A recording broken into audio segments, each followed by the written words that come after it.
The prisoner suddenly heard strange noises coming from his cell. He crouched down to listen carefully. To his surprise, the ground began to bulge upward. The prisoner jumped back, staring at the ground in disbelief. Soon, the stone slabs cracked apart. Strange creatures began to emerge. The prisoner was terrified and at a loss for what to do. The creature that emerged turned its head. It was an elderly man with a head full of white hair. It turned out he was also a prisoner here and had been digging a tunnel for 5 years, planning an escape. However, he had accidentally dug in the wrong direction. But instead of being angry, the old man approached Mark to comfort him and even asked for his help to see the sunlight again. Once Mark calmed down, the old man invited him to his cell. It was much larger than Mark's cell, with some furniture and many books. The old man then invited Mark to join his escape team. If they changed direction and kept digging, they could escape in just a few years. At first, Mark thought it was impossible and refused to join, but the old man promised to teach him everything he knew. Upon hearing this, Mark agreed immediately. The prison window opened twice a day, once in the morning to collect garbage and once at night to deliver food.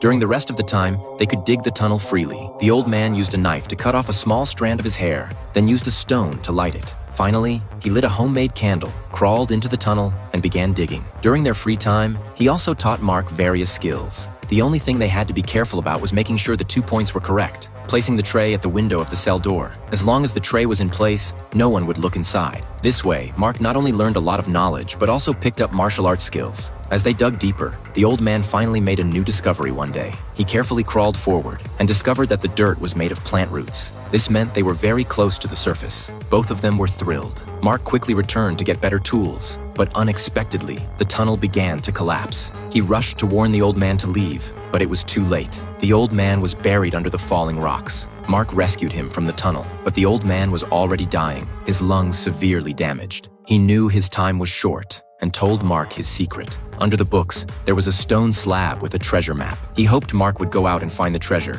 doing good deeds along the way. Mark didn't have time to mourn because footsteps were heard outside. He quickly hid in the corner. The guard came to deliver the food but couldn't find the tray on the floor. He kicked the door but got no response. When he crouched down to look, he realized something was wrong, so he hurried back to get help. During this time, Mark quickly covered the tunnel entrance, then hid in the passage. The guards discovered the old man's death and put his body in a bag to carry it away. After tying it with a rope, they went to notify the warden. Mark used this time to bid the old man a final farewell. Suddenly, he had a bold idea.